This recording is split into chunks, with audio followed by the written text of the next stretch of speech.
Good morning, ladies and gentlemen. Hope you're doing well. Thank you for being here today. We have a fun show for you today. We're going to be talking pre 33 gold. We're going to talk a little bit about that and bullion. But again, being a numismatic channel, we're going to be talking about many, many other things associated with gold, the production of gold, the distribution of gold, pre 33 gold. And who doesn't love pre 33 gold? We'll talk about that. And we'll also talk about some of the allure and the draw to pre-33, and then we'll talk about the couple of men. So we got a lot of fun talking that we're going to be talking about today. Of course, I have one of my standard staples that we're going to be talking about today. One of my other browsers fired off. We'll be Yeah, talking. your landscape's not working. My landscape's not working yet. It should, or is it not come up yet? Not yet.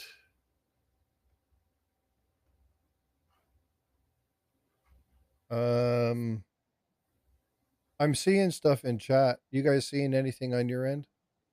I'm seeing the chat, but let me see. I just was waiting on it. Now I can't find it. Let me go to your page. There it is. Oh, says it's live now. Yeah. All right. Okay. It must have been It lagging. probably, yeah, there's probably a little bit of delay. We'll check and see if there's a lag. So I'll do a check here. I like both streams. David Carlisle says both streams are working. Thanks, brother. Appreciate you. What's up, Ronald Stewart? Good morning. How you doing? Hope you're doing well. Good morning, Siren. Sorcerer stands in the house. Thanks for being a channel member, bud. Eric, thank you so much for being here. I appreciate you. Let's go ahead and bring you up. Ta-da! Let's see. Freaking awesome. What up, brother? How you doing? Good to see you, bud. Nice to see you. Shift Kicker's in the house. Good morning, Shift Kicker. Hope you're doing well. So how you doing this morning, Eric? I am wonderful. Getting ready for another storm. Man, you guys are getting just pummeled down there lately. 5 years. The East Coast hasn't gotten much in 5 years. I mean, they've gotten one or two, but it seems like, and this one's supposed to come right on top of us again. Be like the Yeah. third or fourth one in 5 years that's basically landed on top of my house. We need one of those to come over and park over Texas. So if you can send it my way, I'd appreciate it. Yeah, they're saying what 4 to 7 inches, but localized there could be areas that get 30 inches of rain. Holy crap. You guys don't Yeah, need that. You guys are already saturated. it goes right through. I got to say that we've actually had like Hurricane Debbie gave us near 30 inches of rain where I'm at, and it went right down. The Well, last hurricane that went through Helene, we got wind, but we only got a couple inches of rain here. The rain bands didn't hit us real bad. well, you guys So have a lot of kind of like Texas. You guys have a lot of limestone, so you have a lot of that and um sand. yeah, so you have a lot of opportunity for the water to quickly pass through. I tell you where they don't need it is up there in North Carolina. It's not supposed to go there. It's supposed to Yeah, go so basically straight across the state of Florida. they need to make sure that it doesn't go up and then cut back over. Because if They it, can't make sure of yeah, it. it's well, you know uh, what I mean by that yeah, because they're already. He's in Florida, Ron. Um, yeah. So, and what part of Florida are you in again? I am in Northport or Port Charlotte area. Okay. So basically So, between Fort Myers and Tampa. yeah, very cool. I had some friends when I was in the Navy. We'd go down to Tampa. His parents lived down in Tampa. Would go red fishing and go hang out in the little bays and stuff down there. It was a lot of fun. Yep. Very cool. Yeah, it's really nice there, Ron. Hope you're doing well. Thanks for coming in. Appreciate you guys. Thank you for all the being the channel members. I appreciate all the support. All right. Well, let's go ahead and jump into this. Paula may come in. If she does, she'll be here probably a little bit later. Oh yeah. But so let's talk pre-33 gold. So the reason I wanted to do this is I was asked the question about what's all the hubbub about pre-33. We see this in so many different places. Would you be willing to talk a little bit about pre-33, kind of a little bit of the history, talk about kind of what's going on, why so many people are just enamored with it when you can actually find better deals with some bullion coin. So gold is gold. So what's the allure of pre-33? And I was like, yeah, sure. We'll talk about it on Saturday. So no problem. So we put a couple things together. Eric and I have done some chit chatting, and we'll we're going to talk about that. So Eric, before we begin, hey Mark Wahog, what's going on, brother? Thanks for coming in. Good to see you. Appreciate you coming in. Confiscation, says Ronald Stewart. That's a big piece of it. That's a big thing. Yep, History. that is a big piece of it. Again, when we're talking about numismatics, we're talking about the history of money. We're talking about the history of the coins. We're talking about bills. We're talking about metals and things of that nature. And it's all tied to history. What's up, AZ? Good morning, sir. Hope you're doing well. Thank you guys for being channel members. I definitely appreciate you. But yeah, it's all about the history of things. So what is your favorite pre-33 piece, Eric? I'm a St. Gaudens guy. Ooh, Uh, I would like Dahlonega stuff, Charlotte Mint stuff, but there's not a lot of that Iloniga, left. Iloniga. Yeah, yeah, oh yeah. I'm not a big. I mean, don't get me wrong. I wouldn't throw an Indian out, but I'm not a big fan of them. But I'm just wondering how many people would prefer to have pre 33 constitutional gold over uh, pure gold bullion. So I that's a mean, good what, question. So for those of you that are in chat, if you would like pre-33 gold over bullion coins, so if you would like the pandas or the kookaburra or whatever, if you would prefer 330 pre-33 gold, put a one in chat. If you would prefer the bullion because you like the little bit higher quality gold and you don't mind the modern stuff, put a two in chat. So if you were had the opportunity to get a piece of gold, put one or two in there. I'm definitely a one. It's pre-33 all day, every day for me. Um, Shift Kicker's a stacker. She's like, I would prefer the bullion, oh, but Shift Kicker likes pretty things too. So, um, uh, Sorcerer Stan's not wrong either. He loves it all. well, gold is gold, and so it depends on. It kind of depends on the purpose for having it, right? So if you have the pre-33 gold and the entire purpose behind having the pre-33 gold is you're just stacking gold, there are good and bad checks like I'll do one and two. Okay. There there's good things and bad things about stacking uh pre-33 gold. Uh Number one, when you look at the purity level, you're not talking about so you have a quarter ounce, there's going to be more copper and stuff in it. It's got not going to be 999 fine. It's going to be Yeah, 90%, right? most pre 33 averages 90%. Yeah. Like I said, the highest. I looked it up. I want to say I don't remember the year, but Like there was a St. Gaudens that was made that was 91.37%. yeah, and I think that the higher purity there are some of the ones that had a little bit higher purity, but for the most part you're looking right about 90%. And so I'm going to put in chat. Do you guys know why that the circulating coinage of the time was 90%, not 95 or 99%? You guys have any what do you guys think the purpose for that was? Hey Kevin, what's going on? Flying Dutchman's in the house. What's going on, Flying Dutchman? Hope you're doing well. Thanks for being here. I greatly appreciate you coming in and hanging out on the stream. Durability, Ringmaster Ray, ding ding ding. What's up, brother? How you doing? Ray, if you got some time, if you want to come up and chit chat, you're more than welcome to come on up and hang out. Um, yeah, pure gold is soft and it wouldn't last. So again, durability. Hey, Eric, thank you so much, brother. I appreciate you, bud. He just gifted 5 memberships. Freaking awesome. Inkman, Flying Dutchman, Sunday Peak, and PETA. Outstanding. Congratulations, you guys, on the membership. Thanks, Eric. I appreciate you, brother. I like that because I like people going, "Ooh, I got a membership." You know what I mean? Super chats are Yep. like, "Oh, yeah, okay, well, that benefits the channel, whatever, okay." But really like it when people come back there and they're like, "Hey, I got a gift membership. Thank you so much. I appreciate that." I really like seeing the engagement with people when that happens. So thanks. I appreciate that. But yeah, durability. You got to make sure that they last. And what's the number one goal of the mint? Do you guys know? Outside of making Not to coins, lose money. not to lose money, right?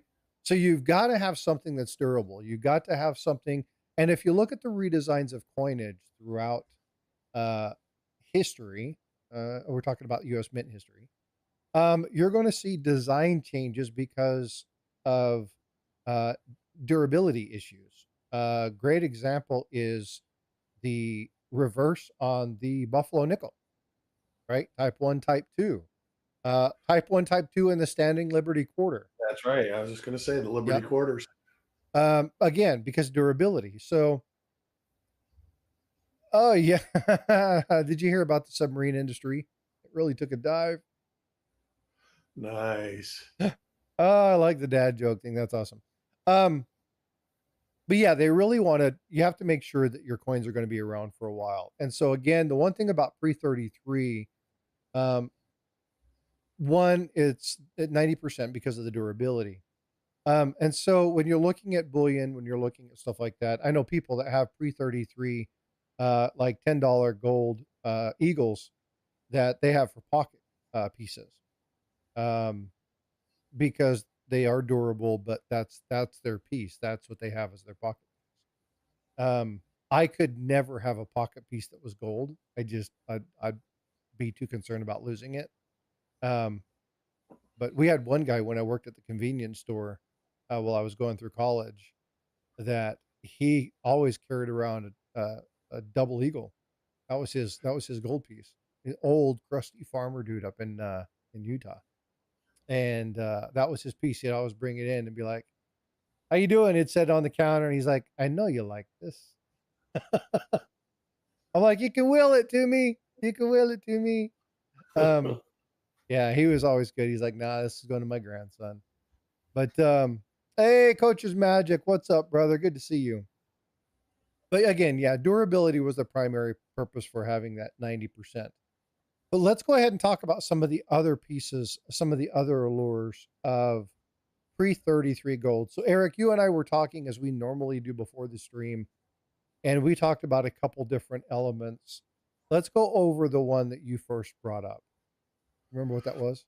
It was supposed to be taken out of circulation by the government. It was all supposed to be turned in. Yeah. Hey, Weldon Carey, good day. Hope you're doing well, sir. That's a person. He's growing his channel pretty fast. A lot of people like the knives and stuff. He goes in and supports a lot of channels. He's growing pretty quick. He's up and coming. So There keep are your a lot of stuff coin going. collectors that collect knives too. Yep. So I pop in. He's always saying hi and promoting the channel. So thanks for coming in, Weldon Carey. I appreciate it. But yeah, there are a lot of people that like knives. But a lot of people who collect coins are collectors. They just collect stuff, all different kinds of stuff. So I collect a few knives, says Red Silver. Red Silver, it's so nice to see you green, brother. Oh, thanks for coming into the stream. It's good to see you. Herman, the Pinky Ortiz, what's up, brother? How are you, good sir? I hope you're doing well. Thanks for coming into the stream and hanging out with us this morning. But to get back to the gold, it was an executive order from President Roosevelt that required all citizens to turn their gold in and change it into gold certificates, uh, basically. So they were promised gold back in return, but I guess the government needed the gold. So But it was executive order. Let me see. Executive 1933. Franklin Roosevelt issues Executive Order 6102, which required all citizens to turn in their gold. Oh, which, and gold certificates in exchange for paper currency. So you weren't promised gold back. well, you were promised gold back, but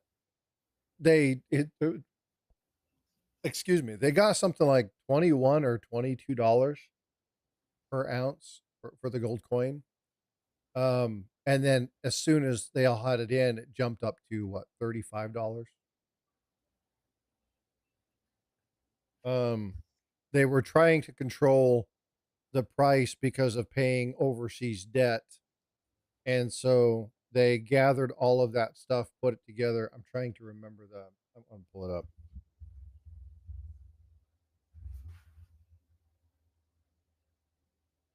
because I want to make sure I say this correct. It was, I believe it was, oh yeah, 2067. I knew it was like $21. So 2067 per ounce. And then after they did that, they bumped the price up to $35 per ounce and further consolidated gold, even allowing more for flexibility of expansion. Well, I'm Um, sure the depression demand caused that. People didn't want to turn their gold in.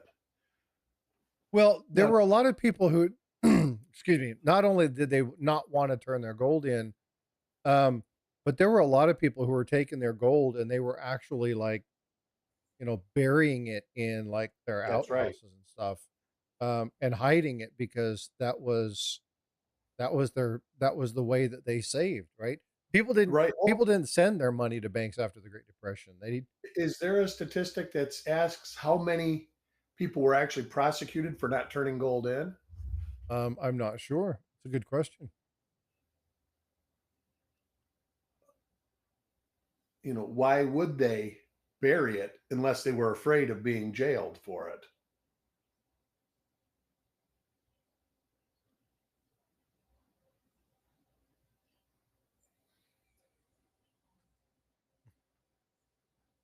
Let's see.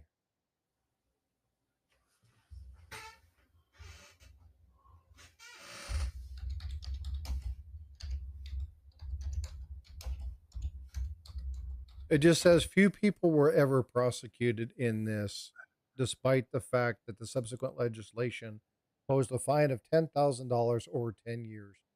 Tiger Stacker just gifted 5 additional memberships.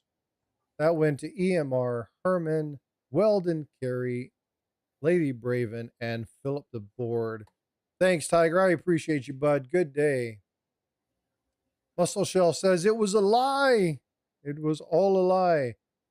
Well, again, if you think about what the purpose of the executive order, the main rationale behind that executive order was to remove the constraint on the Federal Reserve, because they couldn't mint more money. Remember that during that time frame, we were based off of the gold standard. The gold, well, we were silver and gold standard, right?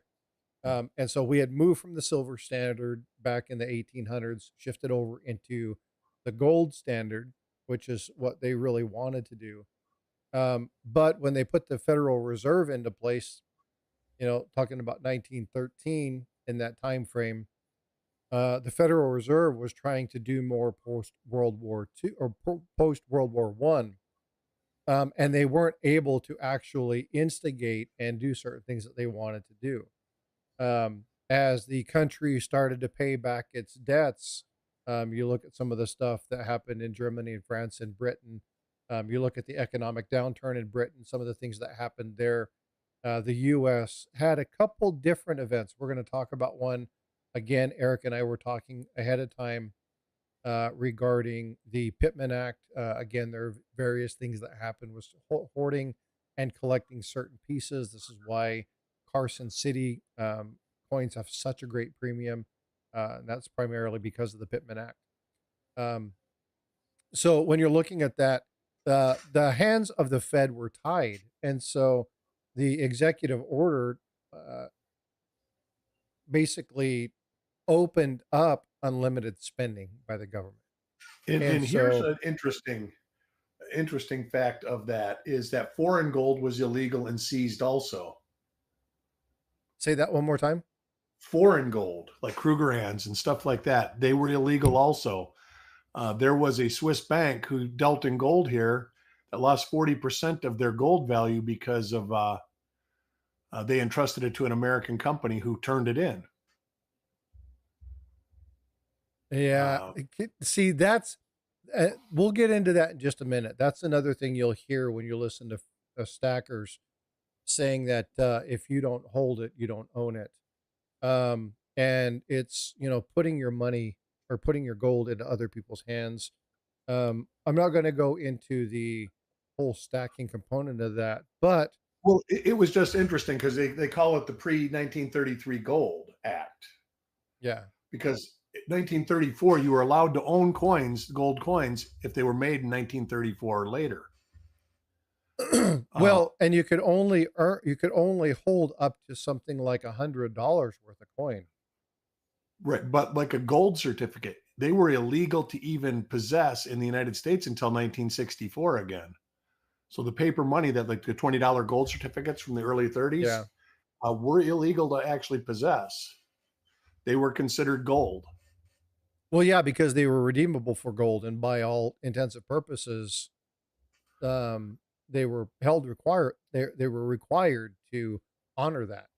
So, in order to alleviate that, and again, when you're talking about the Federal Reserve Act requiring uh, that 40% of gold being backed against the Federal Reserve notes, right? That's another reason when you talk about the silver certificates and you talk about the things that happened in the things that happened in 20, Pittman Act was 1929. 1917? No, Was it? Was no? It wasn't 17? Was it? I don't think it was. that's why there's so many Because there silver were dollars two that were there were minted in two levels to 21. the Pittman Act. The secondary level is why we don't have any peace dollars between 1928 and 1934.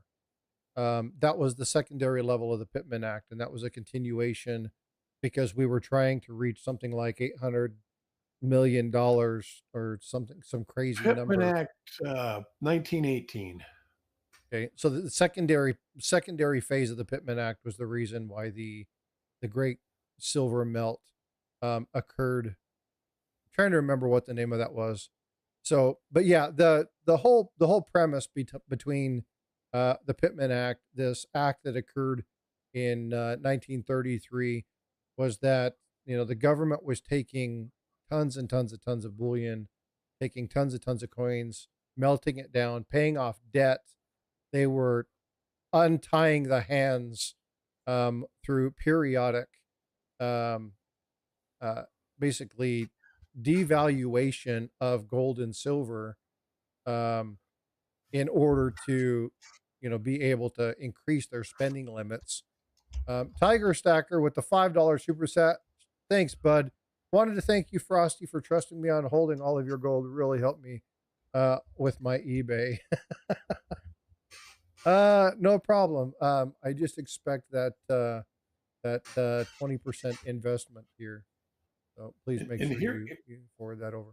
Um, here's an interesting question. Did they pay the debt off by doing this?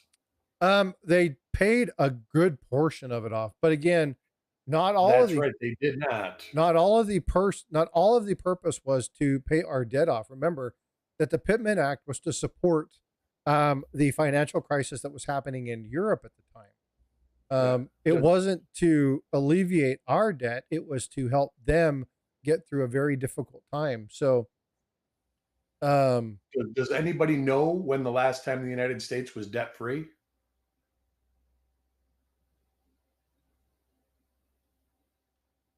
It's been a long time. I'm without looking it up, and I'm going to type this in because I want to search it. I'm going to say 1853. And the reason that I Close. would say that was because that's when we went from the silver standard, shifted over to gold. It was, I believe, 1835. Andrew Jackson was the last president to be in office, and he paid the debt off. And a lot of people hated him for it. Wow. Uh, yeah, I think that we were debt free from 1835 to 1837. As a result, they actually oh, let's oops, what happened? Oh, you need to do this. All the major economic events of the Jacksonian era can be linked to Andrew Jackson's determination to pay off the national debt. Not only did he enforce steady shrinking of the debt by paying it off with strictly frugal federal spending and funds, he also established policies to ensure the government would not incur new debt. As a result, the U.S. did actually become debt free for the first time beginning 1835 and stayed that way till 1837, and it remained the only country without Which, major debt. do you remember a conversation we had about countries in debt? Uh, about like us paying our national debt off. It can't happen. Oh, There's no, not enough. it'll never be able to happen. Yeah, that's correct. Well, if you put all the countries' debt together, it's like triple of the amount of actual value of everything in the world. So it can't be done. It's fictitious. I mean, the debt's real, but the numbers are fictitious. Yeah, well, So there's no way for us to be able um to pay that off. I mean, a lot of people are like, well, if every billionaire paid, it's like, no, even if every billionaire dropped every every ounce of money that they had, it wouldn't even come close to the order of money yeah, I that think we it's like have. every person in the United States would have to pay $180,000 or something like that. Yeah, and what, Like there's that's only going to 1% of the people that even come close to having that amount of money. right? I was Um, going to say like that's going to happen. Could you imagine the families of 10? Oh, uh, yeah, yeah. You owe $1.9 million. yeah. No, yeah, But yeah, there's anyway, no way. back to the gold thing. But I'm just a numismatic guy. I would always go pre-33. But the funny thing is all the gold I have in the house is bullion, which is weird because 10th ounce coins are so easy to buy, or quarter ounce. When you get a quarter ounce of pre 1933, it's big money because it's usually Dahlonega Mint. The St. Gaudens are more like an ounce. The double eagles. I think the Indians are a quarter, aren't they? Not sure how much an Indian. Yeah, you have the Indians and the Liberty Heads. Yeah, You have the Princess Gold, and then you have the dollar coins. So you had 5 or 6 denominations. You had the 1, the 2.5, the 5, the 10, and the 20. right. And the tens were eagles, 20s double eagles. That's correct. And so the 5s were half eagles, and then the 2.5s were quarter eagles, and the 1s were just dollar gold. Yeah. So, and then the 1s are basically, what are they? 1.5 grams or something like that. So, that's a coin you don't see. Thinking about it. I have a lot of them actually. Most of what I have is the $1 gold. One of my favorite one is the Princess. Um, I love the Princess Gold. That's that $3 prince. Oh, I forgot about the $3 gold. The $3 gold is the other one that's there because there was 1, 2.5, 3, 5, 10, and 20. I forgot about the $3 gold. Yep, yep. Thanks, Ike man. Thanks for putting that up there. I totally forgot about the $3 one. But yeah, I have a lot of um, and I collected the dollar coin because it was the easiest way for me to get my birth year gold coin. Um, but You were born in the 1800s? Oh, you know you're what I talking mean. about new The ones. the 100 year the 100 year Oh, God, coin. I got you. I got Yeah, you. so getting a gold coin when that was 100 years old the year I was born. And the dollar coin is just more affordable that way. So but yeah, I like the pre 33. I like it for a couple different reasons. Number one, we talk about Dahlonega, right? Dahlonega is one of my favorite mints. I like the story behind Dahlonega. Does anybody know why there were 2 mints? So I think we might have mentioned this, but if we haven't already, let's not say that yet. There were 2 mints that actually became of or came into being because of two events. Um, and the two events are the same event in two different locations. Can anybody tell me what the two meant? So I just gave you the Dalane- Dahlonega. Oh, Dahlonega. Dahlonega. Yeah, Sorry, I Dahlonega. said Dahlonega. Dahlonega. Sorry, I say that wrong. I think all the time.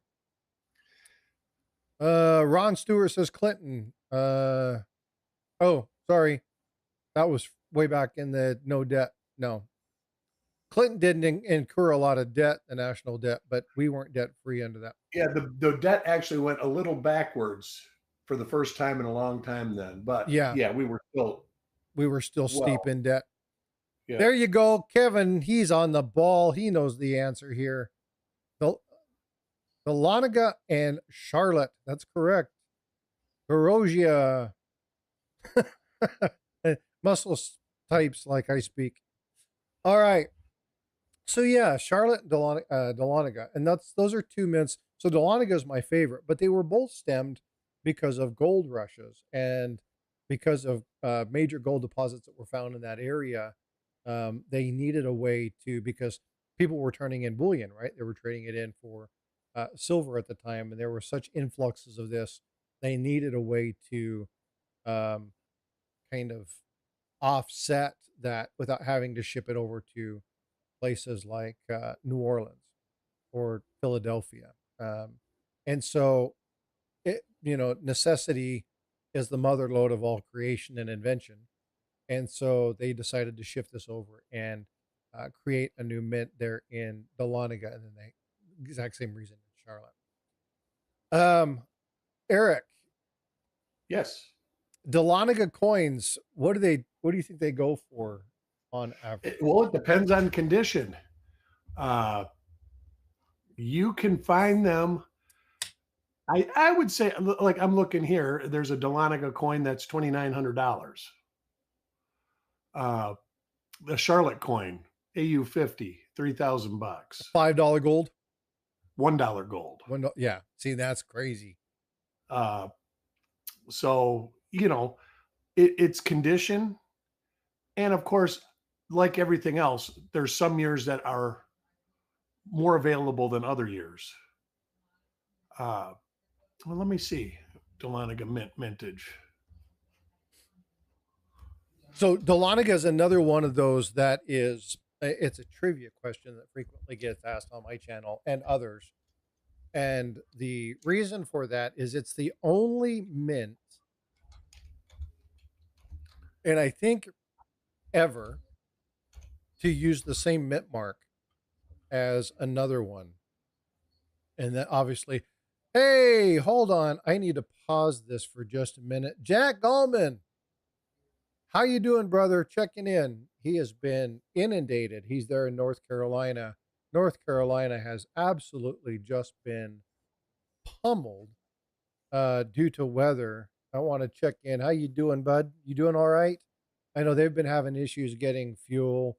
Eric, isn't Chuck doing He uh has a benefit auction coming up Tuesday okay, that is going to.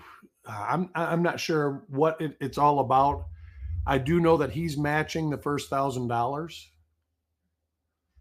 that he collects or sells. I sent a package of stuff that I donated. That includes a bank wrapped roll of 43p Lincoln cents. Uh, so yeah, join us Tuesday for sure. If I can make it.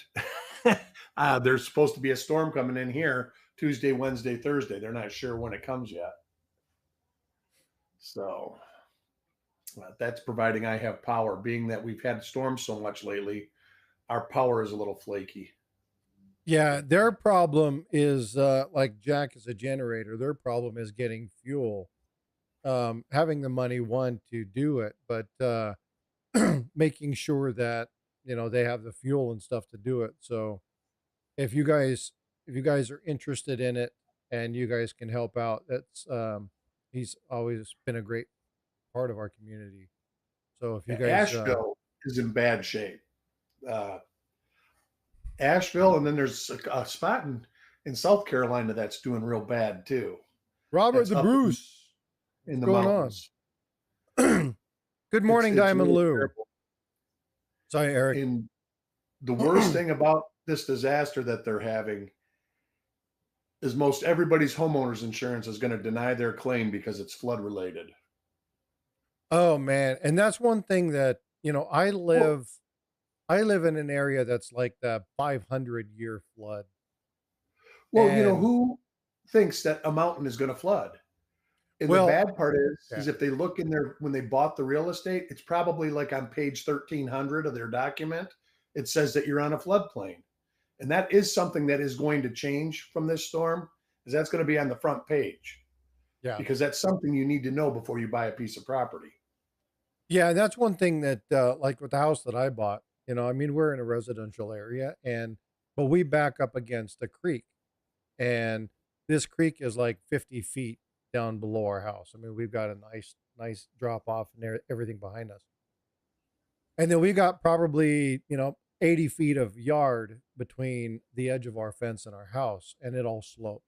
It's a pretty decent slope, and we had to do that because we bordered the 100-year flood mark. Right. And when we were putting our insurance thing together, I was like, I want flood insurance, and the lady was like, it's never going to reach you. And I'm like, it's never reaching you until it does.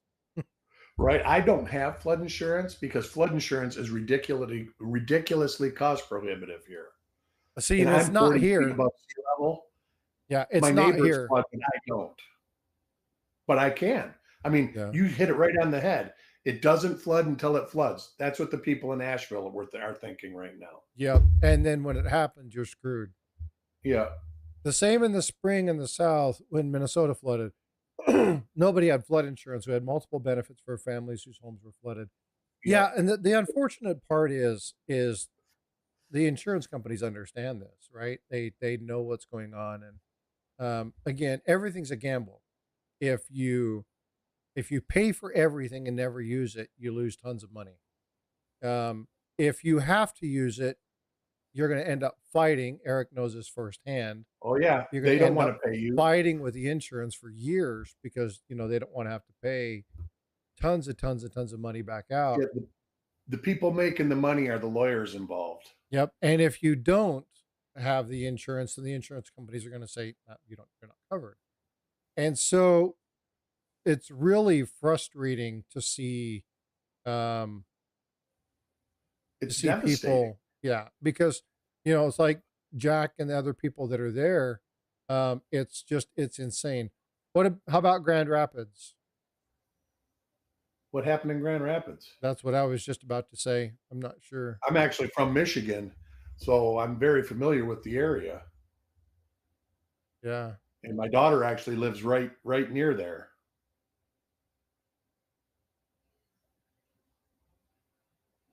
Huh, I don't see nothing. not sure what happened in Grand Rapids. So, but yeah, there's a lot of issues that are going on. When I lived in Utah, there was a thing called the Jordan Valley, and people were building homes down in the Jordan Valley. And if you look at the valley of Salt Lake City, Provo, American Fork, you look all through that, you're in the middle of two mountain ranges, right? You sit in this little uh, this valley, right? And it's just the whole bottom of it. It's all river and floodplain and everything else because all the water comes down to that point and then filters down either into the Great Salt Lake or filters down into Utah Lake. So they all kind of just filter in. If they're on the other side of the mountain, obviously they have other lakes that they go to. But they were building in the very, very, very bottom of this, and it's like, folks, this is Jordan River. Like it floods. And they're like, well, yeah, but it hasn't flooded in 30 years. The day after they cut the ribbon to open this thing, we It had flooded. massive, massive amounts of rain and it came through. Now, the properties were fine, but then the ground shifted and all these people's house foundations started to crack. Well, And I mean, that happened in Sarasota. yeah, it was really, They really built these bad. houses. They've been there for 20 years. And then there was the Manatee River was overflowing its banks. So they opened the floodgates on the dam, flood about 200 houses. And everybody's screaming in this neighborhood, You're not doing your job. Our houses are flooding." And they're like, "Well, we sacrificed 200 houses, so 20,000 houses didn't flood." Yeah. And we didn't know about this. And then they come right on. The city come right, or the county come right on and said, if your real estate agent did their job, they would have told you that there was a possibility that this area could flood. And it was basically, like I said, like page 300 of their contract. I don't know how many people actually read their mortgage and their house, their deed, and stuff like that. You don't. It's like too long. You have to be an attorney to know it. Well, what was funny was that when I built this house, I actually read quite a bit of it because there normally, when you do it, your stack is about yay big, right? You're signing all these documents. Well, they brought out two reams like this, and I was like, hold on, that's a whole lot of stuff. It's a whole lot of nothing. And she was like, well, I know it's just standard, and you guys live in a community. And so, there's some other stuff on here. So, just go ahead and sign this. And I was like, no. I Well, took yeah, two and then you take days it to an attorney. I You took take it, 2 well, days and read a good chunk of my stuff, and I'm like, "I'm not signing this because I don't agree with it." It's like, "You can buy the house back. Not a big deal. You can take the house back. I don't care. I'm not signing this. I don't agree with this." And, the day we were supposed to close, they were like, "Well, you're not gonna sign this, then, you know, you can't move into the house." And I was like, "Fine." I said, "Buy the house back," and I walked out. And yeah. they called me and they said, "Well, you can't walk away from this deal." And I said, "Oh, I absolutely can. I'm not under any legal requirement to pay you because I haven't signed for the home. At any Well, point in time, you can unless you step gave out." earnest money, you would be online to give your earnest money. Right. Well, I mean, that's what, 15, $1,800. It wasn't a big deal. Yeah. But it's like, I'm under no obligation to do this. I am not under any legal requirement to accept the terms and conditions. If I don't agree with them, I don't have to accept them. And I've told you that I'm not doing this. And so my wife was doing her um, citizenship that day. And I said, screw you guys, keep the house. I'm gonna go do my wife's citizenship. And I left. I walked out the door and I went watched my wife swear in as a US citizen. And the president of the company called me back and I was like, hey, no, keep the house. I'm fine with it. And he's like, well, we'll sign the waiver indicating that you don't subscribe to this. And it's like, well, the homeowners association is going to have to know this because I'm not subscribing to it. And if that's part of the HOA, I'm not going to sign it arbitrarily through them because I don't agree with that. You shouldn't be forcing me to do this. And so they came back through and they said, well, you got waivers on both sides. We'll make sure it happens. And then the very next day we went back out and signed our house. But I walked away from a deal. And that's something else you guys need to be aware of. If you're buying a car or you're buying something, be willing to walk away, Yeah. right?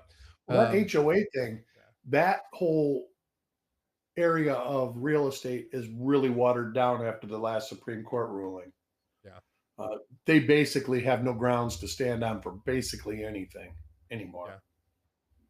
So, Well, and one of the things was that one of the writers is that if you participate in a community event, you're you waive your liability if should any event occur in that to ever sue. And it's like, so if I ever go to any HOA funded event, then I lose yeah. my ability to sue forever? Hell no. No. Well, that, No. and you're giving them a license to be negligent. Yeah, I and mean, it's like, no. Absolutely not. I refuse that. Um, and they changed, and they're like, "Hey, you have to update this," and it's like, "No, I have a waiver for that. It's a long-standing waiver. It's not just for this partial one. I refuse to sign that." Well, we're gonna put a lien on your house, and I'm like, "Oh, please, I dare you to do that." well, But I no, I think just they had to okay that waiver too for you to buy that well, house. right, but the homeowners association changed, so it's under a different management company, and they're like, "Well, we didn't honor that," and it's like, "This is when I purchased the home." So Let me see what it this is a is. But freestanding. I was like, I'm not signing that. You go ahead, put a lien against my house, and I'll sue you guys for everything you understand and they went and talked to their attorneys, and obviously I didn't have to sign it. But because it was like, no, that was a condition of the purchase of the house that I will never abide by this because I don't agree with it. If I go to the school over here because they're having a 4th of July thing and I support the kids in making sure the cars are taken care of or whatever, I waive all liability forever against anything in my community. Hell no. No. I didn't agree with that. And so I was like, no, I'm never going to do that. And a lot of people have no idea that once that happens, this is one reason that I got rid of the Disney Channel and sent in a letter stating that I revoke my permissions to utilize this. I revoke my consent. You need to, remove that. I'm no longer authorized uh, you to guys to view your stuff or be whatever. I'll never join anything Disney. I'll never be a part of that again. And totally revoked it. And I said, and I need a signed document indicating that you have acknowledged this. Because there was a story where because somebody signed up for the Disney Channel, they had an accident when they were in Disney, and Disney said, "You can't sue us. You're a Disney Plus member, and you have waived all your rights to ever sue Disney ever." Yeah. Well, and that goes to like the homeowners Yeah, association. There's so bad many news. rulings, Bad news. but the ruling that I'm talking about is basically a homeowners association cannot impose penalties more than the value of the property that they own. They don't own any of your property, so they can't fine you. But there's tons of rulings. I mean, I'm reading this from 2022 to 2024. There between state Supreme Courts and federal Supreme Courts. There's all sorts of stuff that have changed in HOA's uh, discretions. Uh, there's just all sorts. I can't even Yeah. provide a synopsis on it. But basically, it is to do with they can't fine you if they don't own the property. And hey, that's a Hey, big thing. Tiger Stacker with the $10 super chat. Frosty is smart. He revoked the woke. Go Frosty. Thanks, Tiger. I appreciate you, brother. Um, I just the thing that's frustrating about situations like that, and I do not want to get political today. I just don't want to go there. But Yeah, I don't do politics. one of the things that's really important is, well, yeah, and we've talked about why. Um, one of the things about I don't really know of too many people, and I'm a guy, so I'm going to say this. This is a very stereotypical thing. Hey, CM Silver, what's going on, brother? Good to see you. Um, One thing, hey, Scotty Aquati, thanks for being a channel member. I appreciate you. One thing that's really important is how many people by a number one, okay, put a one in chat, read terms of conditions you sign when you get a new phone, when you download an app, when you click on you want to watch the football game or you want to watch the hockey game or there's a baseball game on and you go to join a new channel. How many of you read the terms of conditions? I'll lay wager there's only a couple. Most people don't even pay attention to it anymore because there's so much legal language in it that you can't understand the damn thing anyway. That's it, and it's 30 pages long. Yeah. And so it's just like, forget it, whatever. And then they just move on. How many people read, yep, I skimmed the first page. Honest, it's true. I look at I look at very few. And that I was have it in the with these last couple real of estate years disclosures. started They're making reading more after of a them. storm, putting it on the front page, the first page, because they're not alone. Most people read the first page and the last page. Everything in between is just Yeah. filler, unless you're an I attorney. I usually look at three things. Okay. The first thing that I look at is the general writer. Jack Stacker just gifted a membership to Jack Gallman. How fitting is that? Thanks, Jack. I appreciate you, bud. Um, and Jack, I'm glad you're doing well. I know that there's a lot of stuff going on, but yeah, Now, is he near Asheville? He's in North Carolina, right? he is in Marion, North Carolina. Okay. Well, I can tell you from experiencing a lot of hurricanes, uh, it didn't happen, but it's not unusual for people to be without electricity for 2 months. Oh, yeah, it's gonna be a while. Fortunate he has a generator. Yeah. Excuse me. Well, getting gas, I mean, Getting gas the is the gas big was pretty thing. good because I actually had to go through there, and it was the gas availability was pretty good. Now, Asheville, they're gonna have to almost airlift. There's only one road in and out now there, so Yeah, if you guys wanna support Jack, Jack's gonna go ahead and put his PayPal in there. If you guys wanna send him, 5, 10, 15 bucks or something like that to support him. and gas, for a generator, people don't realize, they're like, "Oh, get a generator." Like when Ian hit, I burnt 60 gallons of gas in 3 days, and that was just to keep my food from spoiling, and, a couple lights and stuff like that. You start running a whole house on a generator, that generator's is chugging 30, 40 gallons of gas a day. Yeah. Well, he's So, gonna he's gonna put in his PayPal. If you guys wanna do that and you guys wanna give him, 5, 10, 20 bucks or something like that, you're more than welcome to. and it is not fun. I've been fortunate, like in this house, I live close to a substation, and they basically rebuilt the substation in 3 days, and I had power. But I had a neighbor right across the street that, like, Chuck and Brian come and helped me, and they brought 100 gallons of gas. He used all that gas. I gave it to him because he didn't have electricity for 6 weeks, and he was right across the street. So Yeah. he's like using our refrigerator, using, their showering and everything else because they've got nothing in their house. Yeah, Katrina was another one that was absolutely horrible. It took months and Katrina's months. The worst part about Katrina was it hit an area that was 20 feet below sea level, and the pumps and the levees just couldn't. Well, yeah, they couldn't keep the pumps up. Yeah. There were a lot of mechanical issues. And the problem is that the Army Corps of Engineers kind of got their butts handed to them for not maintaining Well, proper it's that service. everywhere. Yeah. I mean, Detroit, I come from Detroit, and now they're flooding every year in the summer when the rains come because the pumps in the interstate freeway system haven't been replaced since the 60s, and they don't all work. So everybody's basement floods now. And it's basically like one of the viewers said earlier, if it's in your basement and it floods, it's not covered, even with flood insurance. So crazy stuff. But yeah, and the storms are getting bigger. I mean, Katrina was a Cat 3, and it was like 400 miles wide, I think, or 300 miles wide. This storm was almost 500 miles wide. Ian, 500 miles. Then you have Michael, that was like 350 miles wide. They're big storms. They're wider.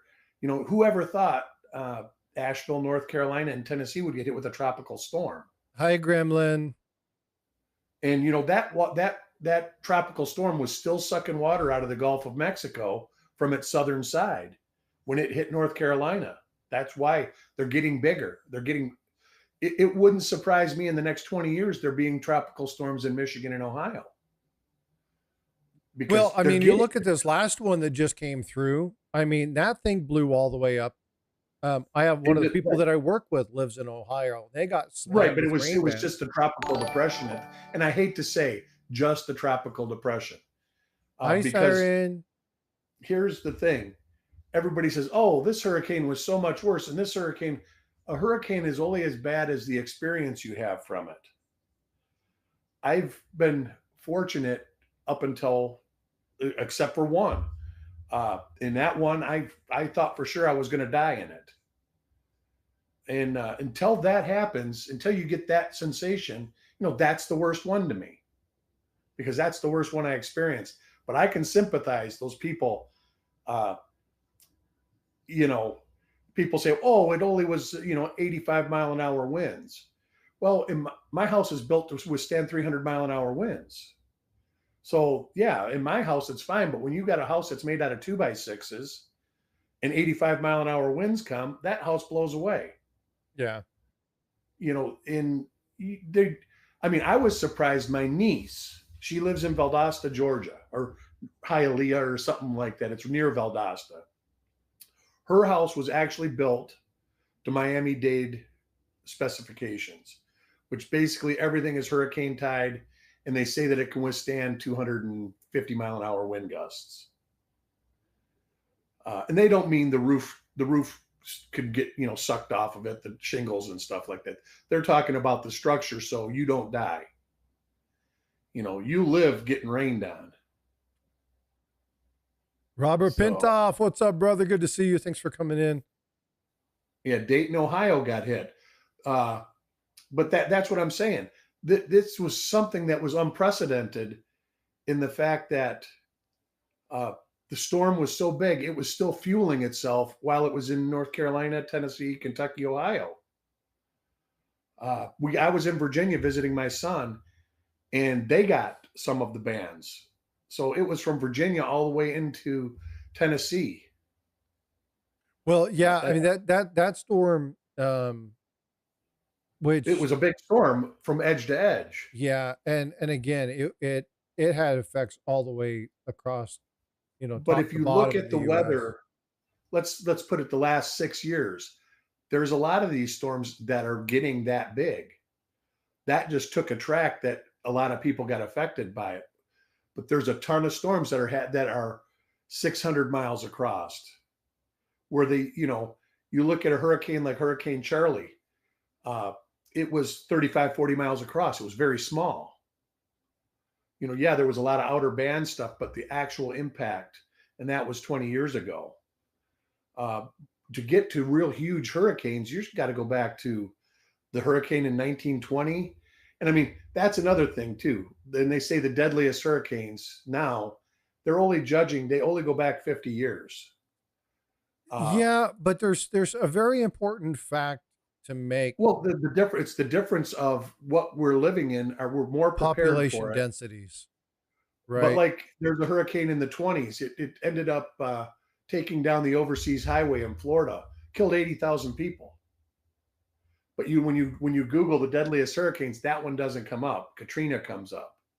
Katrina is in the top 10 of the deadliest historical hurricanes. Yeah. But you got to remember, back then they say up to 80,000 people. There's another thing that's different. Right now, I think Helene has 200 confirmed dead. How many missing Are there? There's probably thousands missing. If they don't find those people, they will not be considered uh, as collateral damage from the hurricane. That's what happened with Ian. There is hundreds and hundreds of people still missing that they just said, well, they're still missing. We don't know that they're passed or dead. So you know what I'm saying? Yeah. Uh, so those don't count. And even Katrina, there's tons of people still missing from Katrina that aren't statistically part of Katrina. Um, Whereas before, like say 50 years ago, they really didn't know. Number one, people lived in wooden houses. Uh, there was not a lot of electronic communication. So some people could disappear and nobody would ever know about it. And the reason, like they say, 80,000 for that one hurricane is they knew there was a lot of people building, construction workers and stuff like that in this area, and they're gone. So that's why they say upwards of. Yeah. I know that Jim Fletcher, I don't know if anybody knows it, but one of his friends is driving a box truck up there full of water uh, towards that area, somewhere in northern North Carolina. He's a North Carolina resident also, and I know that they've been doing a lot. There are a lot of people in the coin community from North Carolina that that I know have been sending stuff like water, and that's what it takes. I mean, that's the one thing I can say about where I live. Uh, when the storms come, even the neighbors that don't get along with everybody, they get along for the week or two. We got one neighbor that nobody gets along with, but we get along with him. I mean, he's a good neighbor like that. So people come together, and like I say, he had no power. We all gave him all the stuff that we had to get him through it. So So I'm looking up NOAA, and one of the things that NOAA says, and NOAA is the National Oceanographic and Atmospheric Association. or organization. Um, and they're saying recent studies suggest that the latest increase in proportion of North Atlantic hurricanes undergoing rapid intensification is too large to be explained by natural variability alone. Outside of this being detected by the impact of climate change on intensity, the paper states, in contrast, that the frequency of hurricanes making landfall in the U.S. has not increased since before 1900. That's right. It's the size has It's increased. well, but what's happened is the size has increased, but it's rain. And so they're looking at the variability when it hits the land, that because the increased levels of rainfall, that they don't die when they hit the land. So that you'll see less Well, that has to areas. do because they're still part of them over. They're still generating energy Right. from the water. Well, but that's, yeah. So So they're the over the size of the water. hurricane, because they're dumping so much water that they're able to fuel, so they're going in farther. And um, warm air temperatures hold more water vapor. That means the increased moisture leads to the air, which leads to increased rainfall, typically expanding the duration of the event. So yeah, it's rain leads to flooding, flooding leads to fuel, fuel leads to sustained storms, which Right. leads to Jack more Goldman says rain. Yeah. there's a rumor they're going to condemn the trailer park. Condemning the trailer park's not all that bad as long as they fix it and get you back to where you're living. After Hurricane Ian here, we had 11 trailer parks in the city, and I think there's only two left. All the owners of the trailer parks backed out because they couldn't afford insurance. People couldn't afford to live there. Two of them remained, and I think that was because all the people that lived there were a conglomeration from the 11 parks. They're all 55 and older, and they all, had enough money to do it. So they are using military Chinook helicopters now to get water and food and fuel into Asheville. Vote for Pedro. That started this morning. Uh, So there's an old adage, and I say this sarcastically, but there's an old adage that any helicopter is eventually just heading to its crash site.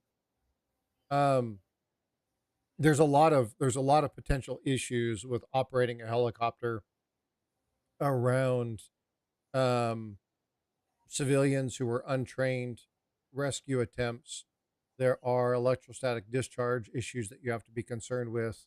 There's the real event of electrocution. You have down power lines. You have a lot of increased risk. So there's a lot of things that go into coordinating a SAR event. And so when you're doing search and rescue, when you're actually outreaching into areas, there's a lot of stuff that you have to understand. You have to understand the terrain. You have to understand if you're in an area that's saturated with moisture, what are the effects of the downforce from a helicopter going to do to the soil and stuff underneath? The added burden on the trees. Are they going to snap the trees? Are they going to cause ground instability? There's a whole lot of stuff that has to be considered when you're looking at mountainous terrain and looking at a SAR event. So a lot of people are like, well, I don't know why they just don't do this. Well, the problem is that when you're looking at um, when you're looking at some of these things, it's important to understand that there's a lot of other factors. We don't always yeah, there's a lot of necessarily see logistical those. preparation that Yeah. has to be done. And so a lot of people are like, "Well, something's not happening. Something's not happening." It, It's it, and it, I regret I go back to being Navy, and turning a carrier. Okay, I can turn that rudder, but it's going to take a minute for that ship to move. So it doesn't necessarily mean that things are not happening. So I want to right. be And careful, here's saying another thing, absolutes. Crosby. Don't believe everything you see in a Facebook meme. Take them very, Fact. very Yeah, lightly. fact. There's been a lot of stuff. This is not happening in Asheville. And the photographs were like from Hurricane Wilma or something like that. Yeah, It had nothing to even do. yeah, It's people trying to get views and likes and all this other stuff. yeah, Uh, be very careful where you get your information from. The yeah. And best place again, to get your information from is like Jack Gallman. I've heard rumors that they're doing this in his area. So in his area, if you know people in Marion, North Carolina, that would be a good source. What's going on in Marion, North Carolina is you would get a hold of him. Uh, Yeah, no, the whole or thing with like the condemning, if he's heard that from his local media, that's a pretty good source, yeah, right? But if you've and heard that condemning from a doesn't mean Facebook post, that could have been something that happened 25 years ago. condemning just Yeah. means you'll have to go to the disaster center. FEMA will put you up in a hotel if they condemn it and make everybody leave. That just happened to my niece. I'm not sure where in North Carolina she is, but she just got put up in a hotel because FEMA comes. She went to the disaster relief center in every county in North Carolina. There should be somewhere, and it's called a FEMA DRC, the last disaster relief center. Uh, you go there, the more information you can take, the better. But some people, if they don't have homeowners insurance, they'll get a check to fix their house. FEMA will come out. FEMA actually came out. Her roof was leaking, came out, and they condemned her house because she had mold already starting to grow where the roof was leaking. And they put her in a hotel, and now she's got a contractor coming that's going to rip all the drywall out of the house and seal the roof. Uh, and she's got no homeowners insurance. So, and that's, the best thing you can do if you're in an affected area is go to that disaster relief center. Even if FEMA doesn't help you, they will put you in touch with somebody with resources that can help. Like during Ian, I went down and I didn't qualify for anything because they said I had homeowners insurance that covered all of that. But they did say if you want to pursue this, we can put you, we can get you set up for an interest-free loan to repair your house, so you can get it done right away and then just pay a 0% loan back. I didn't do that, but yeah, there's a lot of resources that they have. Emergency food and water. You'll go there, they'll Yep. give you a case of water. Chances are, the WalMarts, the Targets, anybody, whatever big store you have in that area, if they have water, they're giving it away. If you've got no running water, they did that here. Home Depot, they were giving water away. Um, So, like I say, there's lots of resources available for these disasters. I have no experience with anything but hurricane disasters. So, but this is what that is up there, basically. The mudslides, it's hard to imagine a hurricane making a mudslide. Yeah, and again, so coach is like, I remember FEMA getting huge amounts of money for previous disasters, and they spent the money fighting legal fees. Um, Well, here's the thing, coaches, man, they're doing that here right now. They're prosecuting people because people repaired their house with the money, didn't take the money to do the repairs properly, didn't pull permits. They just patched their house together. They say that they gave you $30,000 to fix your roof. Some of these people went up and literally replaced some shingles and some wood and didn't put a new roof on the house when they were paid to put a new roof on the house. And it's illegal. Everything has to be done properly. Um, so the Ronald SBA, Reagan, it's all business loan. That's right, Coach's Magic. yeah, Uh, Ronald Reagan was the one who said that vote for Pedro. Yep, yep. I'm here from the government, or I'm from the government. I'm here to help. Yeah, yeah, but he also said uh, those are the most feared words that you can hear. And he also said something about money in the government.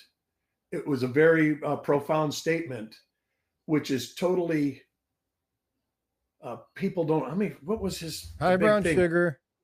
I'm not sure, but it was in the same speech with "I'm from the government and I'm here to help."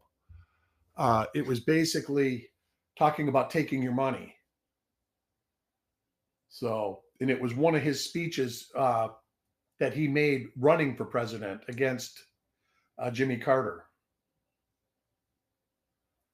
So,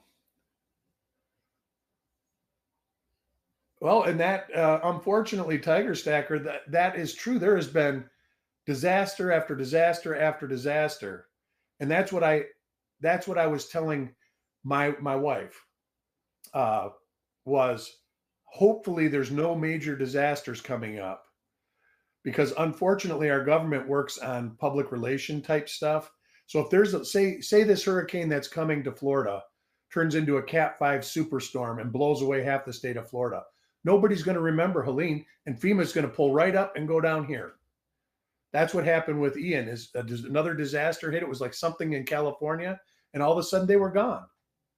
They picked up and they went to that disaster to try to help them and try to say, "Hey, look at this is your government at work." Well, yeah, but you have to understand that, again, we fight, and this is where the duality, I want to say this and be politically not necessarily correct, but be careful about how I say this. Right, I want right. my words You're to matter. you're getting Well, into far yeah, but right, let me, far left. yeah, but it's not, it has nothing to do with that. This is where you have to understand the balance of things. So, how many people want bigger government? Very few. How many people want smaller government? More. Okay, great. Smaller government means less support in certain less areas, less services. I got a less great story services. about Okay. that.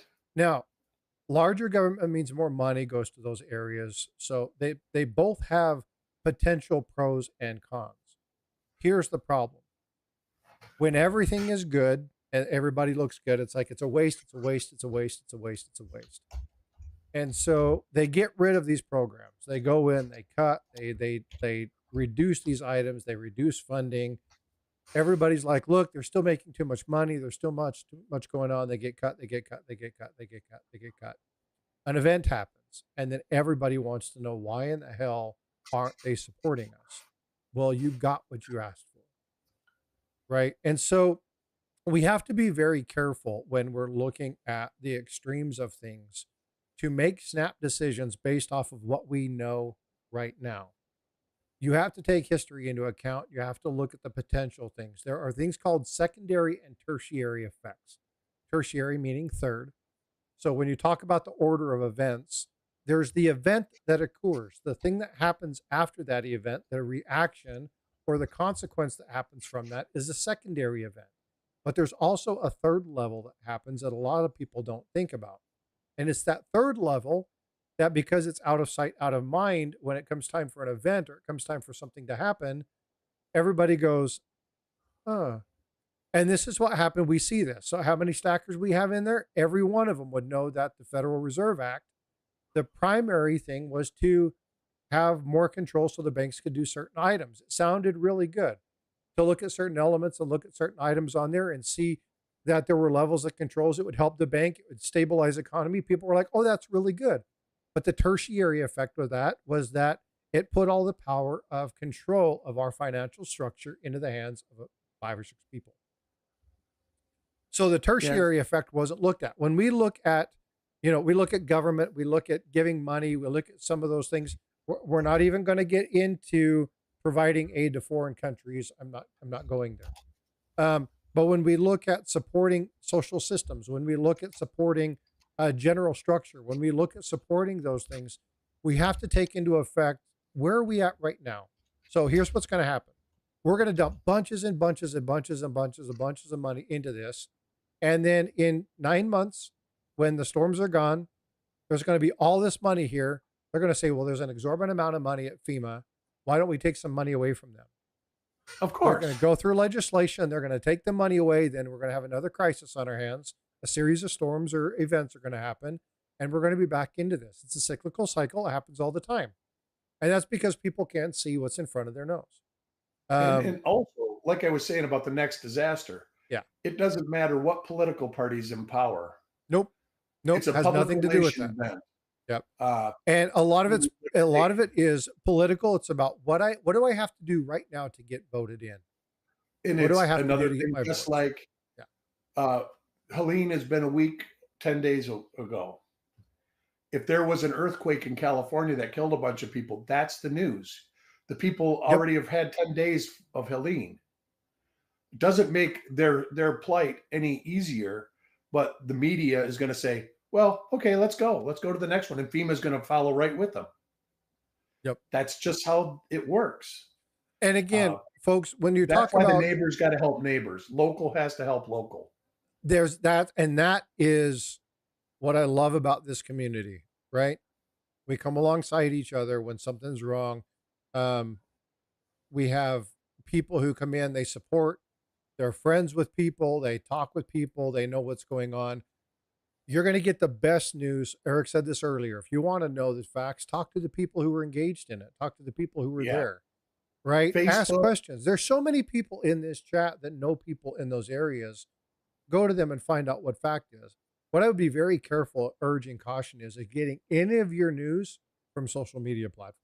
Yeah. From Facebook, YouTube, anything. Stay away from any It's social just media not healthy. platform for your news. I would even be cautioned going to the media, right? Talk to people, go into Absolutely. chats, listen to what's going on. Like Jack come in and it's like, hey Jack, how are you doing? What's going on? Um, you know what? No If we power, want to, no this, no that. yep. You know that is true. I would also urge caution. Now, I'm a big supporter of certain things. I like Wounded Warriors. I like St. Jude.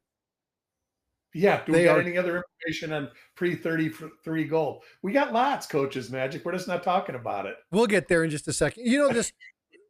There's. I don't think there's ever a stream unless I'm doing a teaching Yeah, session score that we squirrel out on. that we don't squirrel out on Yeah. because it because something is there. So I stopped the conversation because Jack came in and we started talking about these various Right, things. right. We'll get back to the pre 33 gold. So I apologize for the deviation in this, but this is just what we do here. Um, because these are the topics that people are interested in, right? Now we want to talk about pre 33 gold, and I'll get to it. I'm releasing a video more talking about some of the items. Um, trying to focus the squirrels. Oh no, I know. I appreciate you, coach. But what I want to get back to saying is that when I would be very cautious, okay, and I've talked with a number of you individually about various events, and we talk about this stuff. Social media is a good thing if we want to relay information and we have good points. We talk about coin collecting, we talk about stuff like this. Many people will use it for nefarious purposes. Be very, very, very careful about getting a lot of your news from social media, right? Look at it. This happened when they were doing the last storms that hit uh, that small storm that went through and they were showing all the flooding. That was Katrina and it had nothing to do with that, right? They were showing a lot of this stuff because they want to build. There are some people out there that their entire purpose, their entire site is to build animosity. Well, Be that very and careful with that. there's a lot of people who entertain themselves with disaster and bad things. Well, Is it wrong? No, there are but some people it's who not want to see true. the world burn, right? That's one of my Right. favorite comments from the Batman movie, where, you know, what's the butler's name? Alfred. Alfred. He's talking about the guy in Burma who stole all these gems and he was giving away the gems to the kids. And as he were going through and they were looking for this guy, this kid was holding a ruby, this giant ruby. And he's like, oh, he just gave it to us. He didn't want the gemstones. He just wanted to see the world burn. And there Yeah. are Well, people out there who just want that. There are people out there who knowingly create sites to mislead. They're listed as satire, but they normally create information. They look like news channels. They have the same names.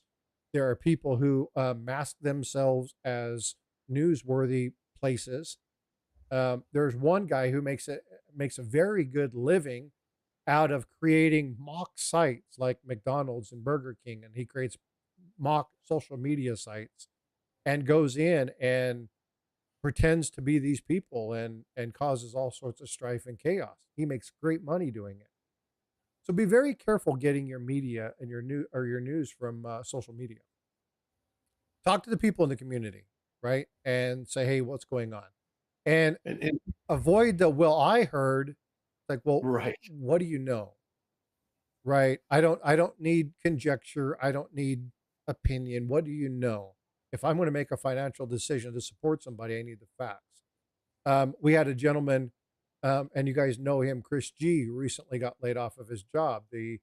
Um, the the company that he worked, the union, they laid some people off for a short time. And one of the things when we were going through is looking at, what do people do? Chris G comes in here all the time, supports the channel. Love the dude. Nice person, great, very kind. Didn't really ask for it. It was people that come alongside of him to help him out. And I wanted to do something for him. So I did something for him. But I'll tell you right now, if I would have done something, and I've done this with other people, and I find out they were doing other things and spending bunches of money when I offered to help them out, I would never do it again. So I take information seriously, and you guys look, I want to provide good, solid information, and so I watch these things and I pay attention to it. So please avoid getting information from social media and avoid the rumor mill. Well, I heard. Okay, well, did you verify it? Did you look it up? Look up information, right? Don't just pass on the rumor mill. Uh, that doesn't help anybody, right? And if And we're here to remember, help each other in the community, then let's get good, solid information and pass on facts. yeah, absolutely. There's a lot of people who look at this and say, "Oh, that's terrible," but it makes their day that much better because Yeah, that's exactly, what they live. Kevin. You Yeah, know what I'm saying? if the story starts with "I heard," then just stop it there. Yeah, Yeah, exactly. Yeah, and exactly. Snoopy, there is. And so one of the things, like, okay, we know Jack Gallman's in the middle of it. Hey, what's happening? Like, what are you seeing? Do you have other people come up? If you want, get some of the people together in that community, have them jump into stream and let's have a discussion. Matter of fact, Jack, if you want to do that, you want to talk to your neighbors, have some of your neighbors come in tomorrow. We can talk about that. Talk about exactly what's going on. Get some facts. Get the information out to people. What's happening? What are you guys having a problem with? What can we actually do something about? And those are the kind of things that have more impact, right? Because it's not hearsay from an agency that's trying to get clicks or views. It's being there to um, support each other. I don't care, and you guys know this. I am more attuned to supporting copper coins, to supporting Livecoin Q&A than I am pushing for my own channel. I want my channel to grow. I love doing this, and I love seeing the number. I'm getting bunches of subscribers from my dad jokes and from my other videos and my shorts, and people come check out the videos, and that's great. But I'm more suited towards providing information and giving good resources to people. So if you come to my channel and you watch and you see a couple things and you find somebody else because I've referred you to them, and that's the niche that you want to be in, then I'm fine with that. So I would much rather people come in and, Jack, have some people come in. Jack says, we're doing good here. There's a lot more people worse than me. There So you go. again, That is the attitude right there. That that, was the attitude that everybody that survived what I went through had. It yeah, could have been a lot worse. We could be dead, yeah. And so you know? again, take it from those people that are in that area. Take it from people that are in that environment, because that ultimately is where you're going to do that. Stay away from social media. Be careful with if you see something with 3 or 4 million views, uh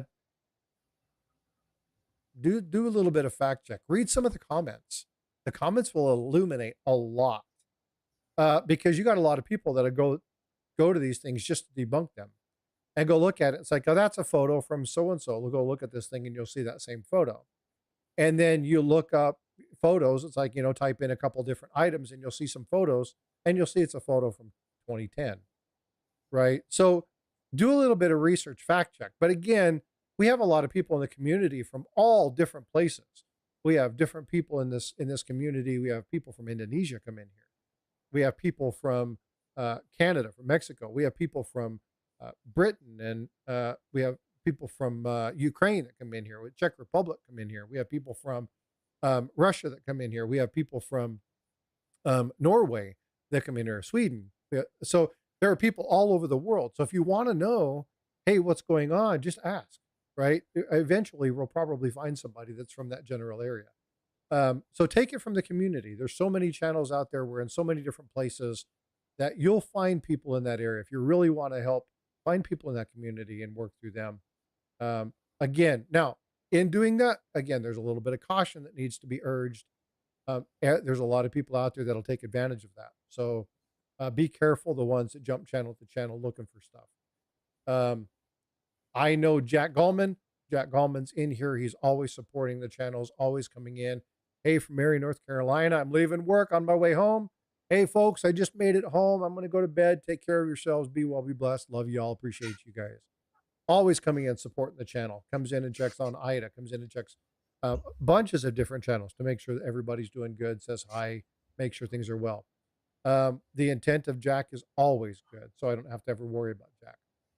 So be careful that there are some people out there that will utilize that. We've seen that in our community before, people who take advantage of the kindness of others. So again, just, pay attention to things. Ask around if you want to help, talk to the community. The community will let you know. Anyway, I'm sorry to get on my rant. It's almost 10 o'clock here. Do we want to get into See Happy Chappy member for 12 months? Whoop. Oh, by the way, so I'm going to do something, Chappy. You just enlightened something, and I want to share this. So let me pull this up. Give me just a second. It's going to take me a second to get there. Yeah, you take care of yourself, Jack. Yeah, and if you need anything, brother, you let us know. Hey, I just got a new subscriber. Thank you so much for the person who just subscribed. I do appreciate you. Thank you so very much. All right, let me see. Members, members, members. Where are we? Where are we with the members? I want to call out a few members, and I want to call you out because I've done something. Many of you will be getting something in the mail. I have a couple more people that I need to get a hold of. If your name is here or you know this person, have them reach out to me because I need to get something from you. Snoopy, I love you too, my friend. Thank you so much. Kevin Rose just dropped the $5.99 super chat. Is this the right button? Kevin, it's not. You actually needed to move that to the right. Just kidding. No, I appreciate the $5 super chat, Kevin. Thank you so much. That's awesome of you. All right, so See Happy Chappy. See Happy Chappy was my very first member. See Happy Chappy is going to be getting something in the mail. Now, what they're going to be getting is this. Can you guys see this? All right.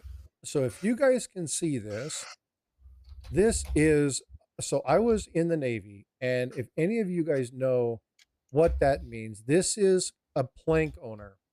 Now, a plank owner, you guys can look this up if you want to, but the purpose behind a plank owner is when a ship is being commissioned, and you are on that particular ship, there is a status that you were tied to that is the plank owner. You do the same thing when they decommission a ship. If you're on the ship when they actually decommission the ship, then you get another title as well. And so there are 11 people who have been members that have maintained membership since day one. So I ordered 11 stickers, and it says June 2024 YouTube membership. This is 0. This is mine. So obviously I'm the founding member, right? Because it's my channel. But See Happy Chappy, you have a sticker. You have a couple of them coming in. I've also got new stickers in, so you'll see this one. This is the new Frostbite coins. I really like this sticker. I think it turned out really well. I'm going to be doing more of those, so I'll be giving some more of people these things out very shortly. And I did another one because the new caption for my site, this one's going to be hard to see because it's holographic, but it says where the stories are told. This is going to be my new tagline for my channel. So my new channel tagline is Frostbite Coins, where the stories are told. Because you guys know that I like storytelling and I like sharing information like that. So there's going to be a number of people that are going to be getting stickers. If you want stickers, and it's backwards, it's actually not. It's this. So CIB Chappy, again, you're going to be getting those. So please expect that in the mail. 75 in pennies is also one of the founding members. Eric Byer, you are going to be getting one of those. You have been on a loyal supporter of the channel almost every week since we've been doing this live thing. You've been on with me. Paula Bloom is as well. YouTube I love it. me, not me, but me, is going to be on it. Now I have Paula's sitting here, and I have something else I want to send Paula, but I'm waiting for it. Chief Stacker, and I haven't seen Chief for a while, but I reached out to Chief, made sure I got his information. Tiger Stacker, obviously, you guys know Tiger Stacker stuff just sent out. Snoopy Stacks, who is a Planchet member. Chief Stacker is one of my highest, along with me. The two of them have the highest level memberships. I appreciate both of them.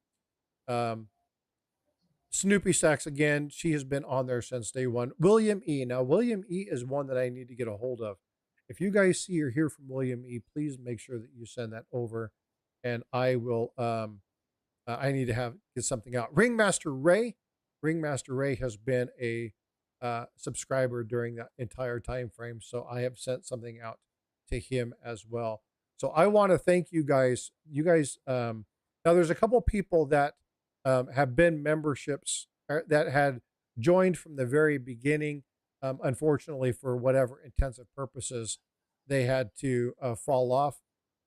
These are people that have maintained the membership the entire time. Again, it's one of those things where I I wanted people. My purpose for this is I'm about to hit my year mark as a member, and so I wanted to honor those people who have come alongside and supported me. So again, plank owner status. That means you've been with the channel for a year. This is my 1 year group. Again, thank you so much for doing the memberships and for supporting me and being a member for that entire time frame. I appreciate you guys. If you guys want one of these stickers or you guys want one of the other ones where it says the stories are told, send me an email. You can do that by doing exclamation point email, and then I will get you a sticker out.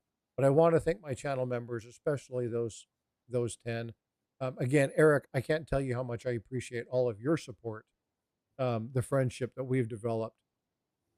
Oh, I And look forward to it every weekend. well, and you were saying that when you were doing the reveal the other day, and I was driving, and he was like, "And you guys know that I'll be there on the weekend, so I'll see you over there." Um, but it's a lot of fun. William E is in chat. William E is in chat. Hey, William E, email me. I have a packet of stickers that I need to send you. So email me, exclamation point email. Send me off. You're one of the few names that I still needed. So please send me that off and I'll make sure that you get that. And I have your stickers right here. So please do me a favor and send me out that, and I will make sure that I get those off to you. All the other ones have already been sent off. So again, thank you so much for that. I do have another custom set of stickers that are going to be done. I'm just waiting for Sticker Mule to open up their little gift thing. Um, and these are going to be for special supporters. It's going to come with something else. I'm not going to talk a little bit about that, but it's going to be um, there's a couple people that are in the chat who are avid supporters of not just my channel, but of my daughter. One is in here. He knows we talk about it quite a bit, and that is Vote for Pedro. Vote for Pedro supports my daughter. YouTube me, Tiger Stacker. You guys have really come alongside and encouraged my daughter to do it. There have been other people in the community who've actually commissioned pieces for my daughter to do it. Supreme Ginger, See Happy Chappy. Did you like that? Oh, dude, yeah, that Morgan was a beaut. Yeah, I like that Morgan. It's in my really nice set of slabs. It's a very small container, but yeah, it's a beauty piece. 1878 S MS64. Ooh. Yeah, beauty piece. Absolutely awesome. So I've got something else coming to you guys. I'll give you a sneak peek of this. There are some more coming out. There's a specially designed one that's going to be specifically for her, but it's this one. And this is the Frostbite coins and Bifrost. I have something like this. It's going to be a little bit different. And this is going to be for those very few people. And again, limited editions, right? These are just my way of saying thank you to certain people who have done this. But I did this. And if you guys haven't seen this, we're going to do another one. This is just for me and Bifrost. We have a couple people, but I made this. Oh, you see it? Oh, hold on. I got to take my green screen off. Just a sec. I hate freaking green screen stuff. Just a sec. Where is my.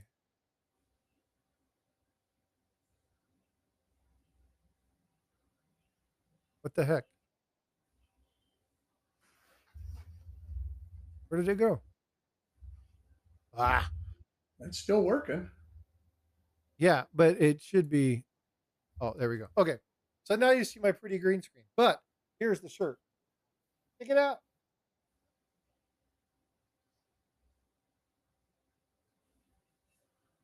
So whenever Bifrost and I go out to our community or we're uh we're doing something, we're going to wear those and so fun stuff. Fun stuff. So there's a lot of cool things coming out. We've talked about um maybe doing something that is uh available for people. We're trying to determine whether we're going to do like little beanies or if we're going to do something like that. Not quite sure what we're going to do. We haven't made up our mind for it, but we want to kind of gauge the interest to see if that's something that you guys would be interested in getting. I'm not going to do tons of merch because I think it's kind of silly um, to do tons of merch. But if you guys want to support me and Bifrost, then we'll be doing some stuff.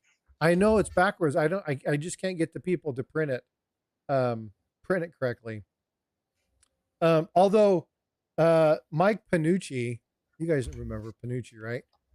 Mike Panucci made me a mug, and I don't have it. It's downstairs. I need to grab it. But it's a channel mug, and it was actually printed backwards, so that when I was drinking my coffee on TV on the stream, you could see it normal. Oh, it was pretty awesome. It was the first error mug. It was pretty awesome.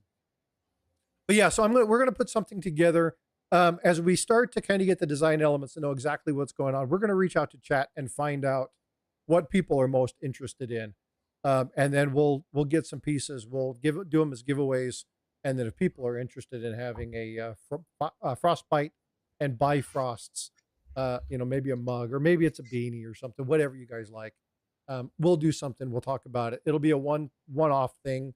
It's not going to be a bunch, but again, just to support her more than me, because again, all of the proceeds to this kind of stuff are going to go to supporting her art career and uh, trying to get her. I want to try and get her an upgraded artistic set. So I want to buy her some additional software and some more tools so that she can continue doing her digital art. I also want to buy her a really nice printer specifically for digitally printing some of her digital artwork so that we can do things like she can do her digital art and then print it, sign it, number it, and then send it off. So she can do some of her limited edition stuff. Um, there's a person in the community that we've talked to that's kind of stemmed this. Vote for Pedro. Thanks for throwing that in there. I greatly appreciate it. I don't know how many subs she's at. I really want to get her to 100. So if you guys aren't subbed to her, please do so. Go comment on one of her items. She's doing a little animation that's really cool. But EMR pancakes are done. Got to eat while they're hot. Hey, thanks, Eric. Appreciate you coming up. Appreciate your support of the channel. I really do. Pancakes. That sounds good. Pancake. 91 and climbing. We need 9 more, folks. Let's do this. How many people do we have in chat right now? Got 30 people. If you guys aren't subscribed, if we can get her to 100, before this ends. I'll give it 15 minutes. If we can get her to 100, I'll give away an ounce of silver. Um, or maybe I should give away. Mm, maybe I should give away a variety. Silver or variety? What do you think, Eric? Should I give silver or variety away? Well, you know where I stand. I think this audience would like silver more than varieties, unless it's a silver variety. It isn't a silver variety.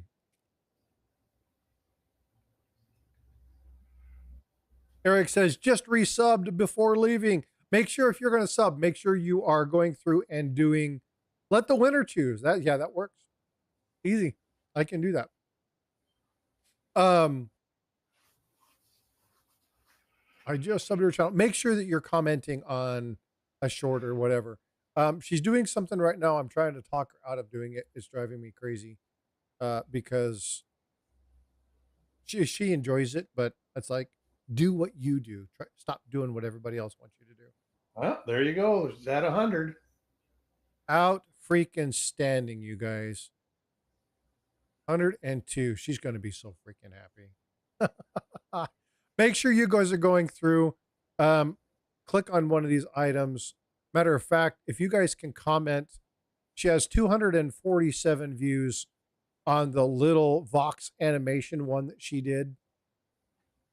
If you guys can go through and comment on that one, she did kind of a preview animation. Go in there, comment on that, say, hey, subscribe from Frostbite's channel. Looking forward to the whole animation of this. She'll show you kind of what she's looking at trying to do and some of the stuff she's doing. You'll see the quality of the work that she's doing. And again, just absolutely, she's really pushing her bounds. And so again, looking at supporting her and building that up. So again, trying to support these things and, again, nurture my daughter's desire to grow as a person. So thanks, David Carlisle. Appreciate you guys. It's only a minute long video, so it's not very long. But again, we'll kind of give you an idea of some of the stuff she's working towards doing. So I appreciate it. All right, so let's go ahead and do this. I'm going to do the exclamation point winner command to go ahead and do this. Or should I run? No, I can't do that. I can't use that anymore. Let me do a Nightbot. Let me pull up Nightbot.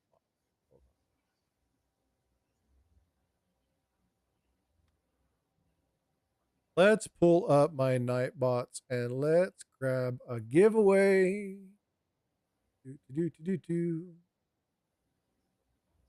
All right. So I am going to pull up Nightbot. I'm going to give you guys, let's give you guys 1 minute to put some stuff in chat. If you were in portrait mode, please put something in. If you were in, not waffles, that's you. I'm not still in your waffle. Playing with your waffle either. Let's go ahead and go through. And then what I will do is I will pull something. So make sure you're chatting it up. Make sure you're please chat it up. Let's go in there. If it lands on me, the next person will get both of the items. If you are in William E, please make sure that you email me and I get your address so that I can send your stickers off. Make lots of words. That's right. Make lots of words. Again, I appreciate you all being here. Eric, thank you so much for coming up. Make sure, Eric, make sure you put your name in there. Where? In you mean chat. type something? In chat. You're eligible for this. Ron says words. 949 says $ St. Jude's. Yeah, we got St. Jude's and we've got Wounded Warrior coming up. We've got both of them coming up right around the corner. How about this father-daughter outing? Go for a carnival and get stripes painted on both your faces. Next weekend is homecoming, and so we're going to be doing all sorts of crazy stuff for homecoming. That reminds me, next Saturday I might not stream. I'm going to wait and see. I've got to see how homecoming goes. There's a lot of things going on. We've got some dancing and stuff like that to do. So there's dances and setup and stuff like that. So we will And try that. tomorrow we continue the 33 gold. Yeah, yeah, we we talked for a good hour on 33. Yeah. We just talked for a good hour on this other stuff. Again, we'll talk about whatever. Are you going to Okay. wear your Trump Force One sneakers during the rally today? Um, yeah, actually, I've got them in my curio cabinet. Um, they're really cool. I like those. Do Those you actually shoes. have a pair? Uh, yeah, they were custom designed for me. Have you seen those? Oh, so they're not the real ones. Oh, they're not. No, they're not those ones. But yeah, they're nice. I was gonna say, wow, man, we got a celebrity. Yeah, those are nice. These ones, they're pricey though. The ones that I got are very pricey. They're nice though. Have you seen those? I've not seen yours. I've seen the ones that he sold. Give me a second. I'll show you. They turned out pretty good. All right, let's go ahead and run this. Hey, Victoria, how you doing? Good to see you guys. David Carlisle says, I don't know. All right, we're going to roll this. And let's see. Oh, hold on just a sec. I got to make sure. Eligibility. We'll turn the moderators on. I got to make sure the moderators are on. Members, users, channels, regulars, active users. You guys are all there. And we are going to fire away. And the winner is Snoopy. Snoopy Stacks. Congratulations.